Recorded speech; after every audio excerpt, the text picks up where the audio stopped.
Hello बच्चों, आज हम पढ़ते हैं कक्षा 8 का पाठ 2 लाख की चूड़ियाँ। ये है लाख की चूड़ियाँ और इसके लेखक हैं इसके श्री कामतानाथ मिश्र। लेखक हैं इसके कामतानाथ मिश्र।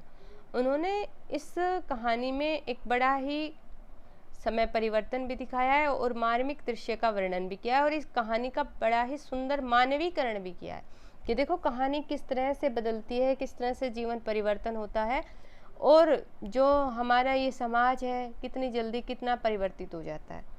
तो इस पाठ में पढ़ेंगे हम लाख की चूड़ियाँ। सारे गांव में बदलू मुझे सबसे अच्छा आदमी लगता था क्योंकि वह मुझे सुंदर सुंदर लाख की गोलियां बनाकर देता था। क्या देता था बच्चों? सुंदर सुंदर लाख की गोलियां बनाकर। मुझे अपने मामा के गांव जाने का सबसे बड़ा चाव यही था कि जब मैं वहां से लौटता था तो मेरे पास ढेर सारी गोलियां होती, रंग बिरंगी गोलियां जो किसी भी बच्चे का मन मोह लेती थी।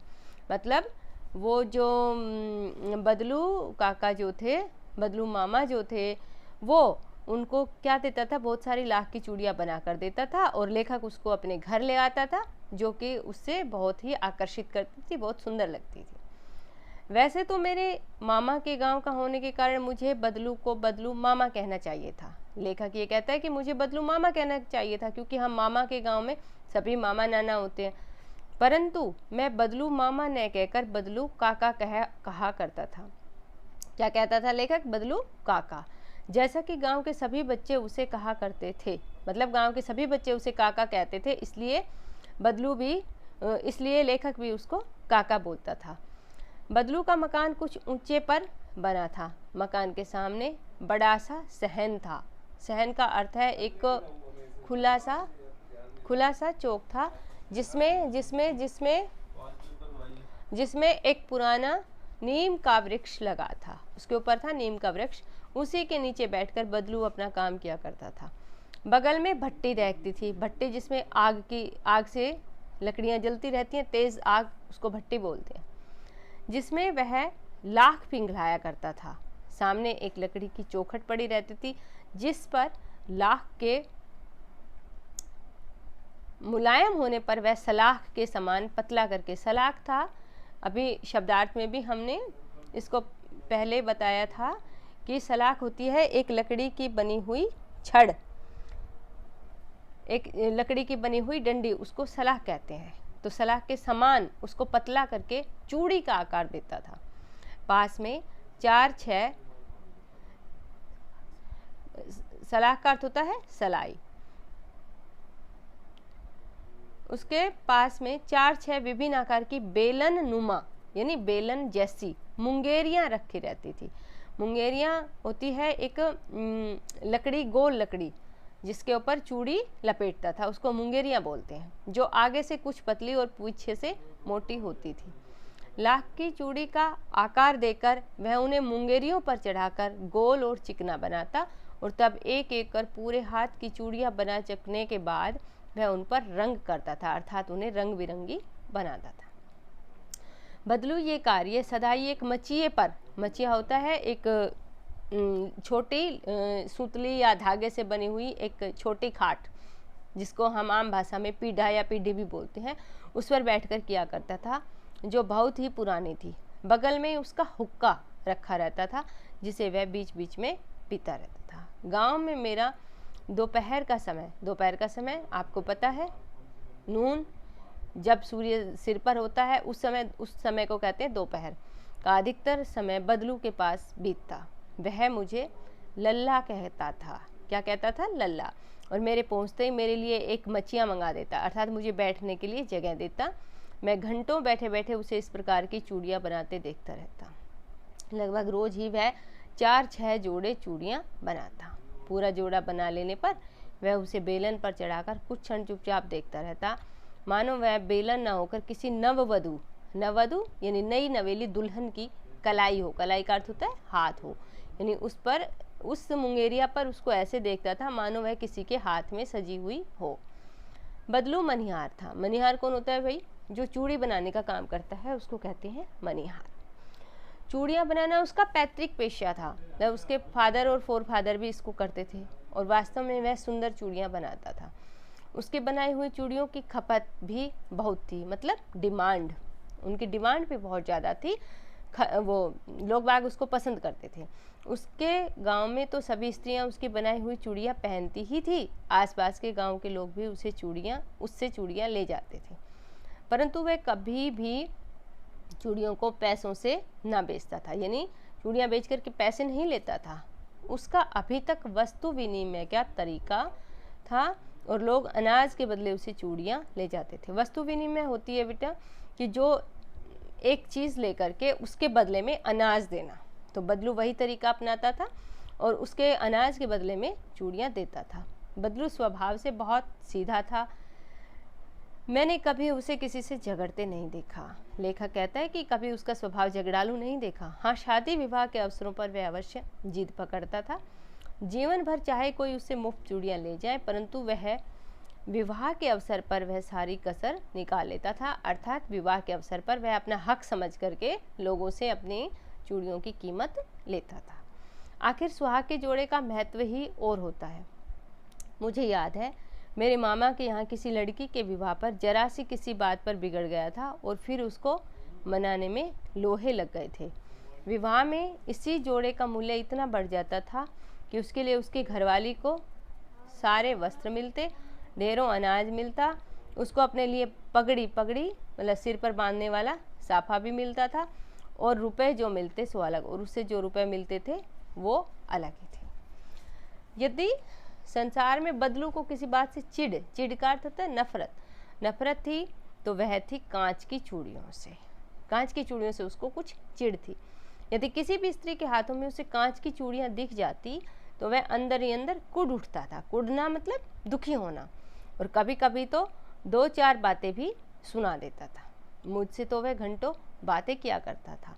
कभी मेरी पढ़ाई के बारे में पूछता, कभी मेरे घर के बारे में, और कभी यूँ शहर के जीवन के बारे में। मैं उससे कहता कि शहर में सब कांच की चूड़ियाँ पहनते हैं, तो वह उत्तर देता, शहर की बात तो और है लल्ला, वहाँ तो सब कुछ होता है। वहाँ तो औरतें अपने मर्द का हाथ पकड़कर सड़कों पर घूमती हैं, और फिर इनकी कलाइयाँ नाजुक होती हैं ना, लाख की चूड़ियाँ पहने तो मोच ना आ जाए। अर्थात बदलू लल्ला के साथ, लेखक के साथ एक दोस्त की तरह से बतियाता था। कभी कभी बदलू मेरी अच्छी खासी खातिर भी करता। जिन दिनों उसकी गाय के दूध होता वह सदा मेरे लिए मलाई बचा कर रखता था, और आम की फसल में तो मैं रोज ही उसके यहाँ से 2-4 आम खाता था। मतलब वह बहुत ही अच्छे नेचर का व्यक्ति था। परंतु इन सब बातों के अतिरिक्त जिस कारण वह मुझे अच्छा लगता था कि लगभग रोज ही वह मेरे लिए 1-2 गोलियां बना देता था। लेखक ये कहता है कि मुझे उसके अच्छे लगने का मेन कारण ये था कि मुझे वो लाख की गोलियां बना करके देता था। मैं बहुधा का अर्थ होता है अनेक बार, हर बार गर्मी की छुट्टी में अपने मामा के यहाँ चला जाता और 1-8 महीने वहाँ रहकर स्कूल खुलने के समय तक वापस आ जाता। परंतु 2-3 बार ही मैं अपने मामा के यहाँ गया होऊंगा, तभी मेरे पिता की एक दूर के शहर में बदली हो गई, ये लेखक बता रहे हैं। और एक लंबी अवधि तक, यानी एक लंबे समय तक मैं अपने मामा के गांव न जा सका।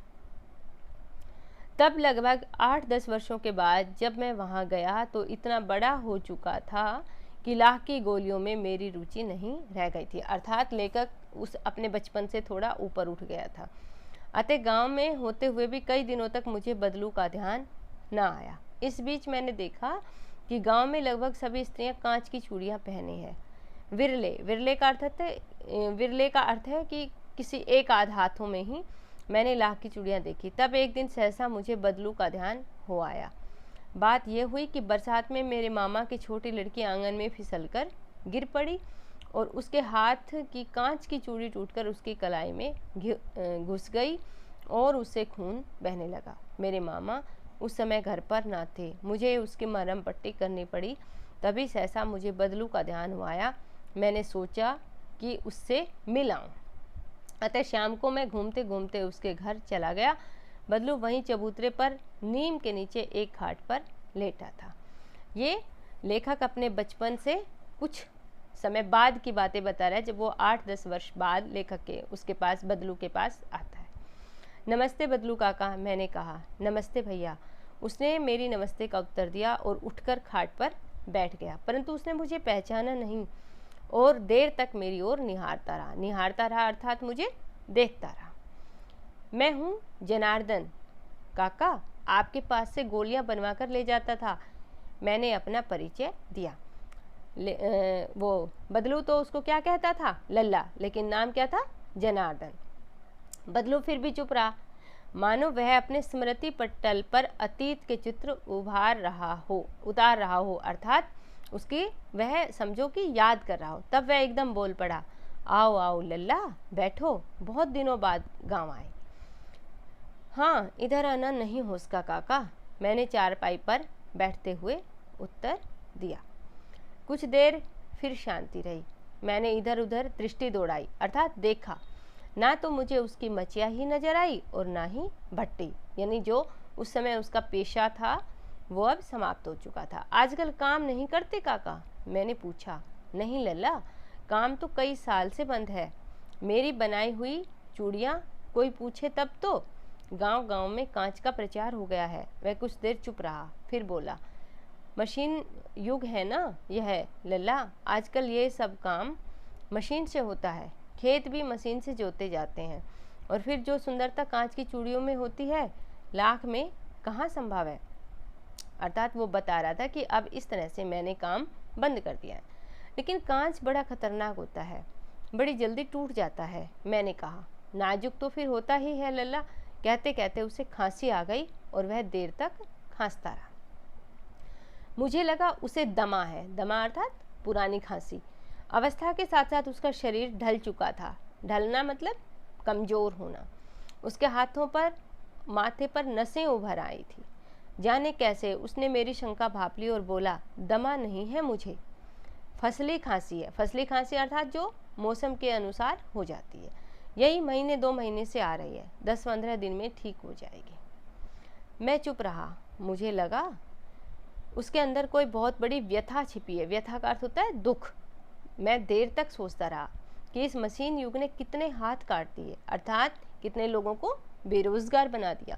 कुछ देर फिर शांति रही जो मुझे अच्छी नहीं लगी। आम की फसल अब कैसी है काका? कुछ देर पश्चात मैंने बात का विषय बदलते हुए पूछा।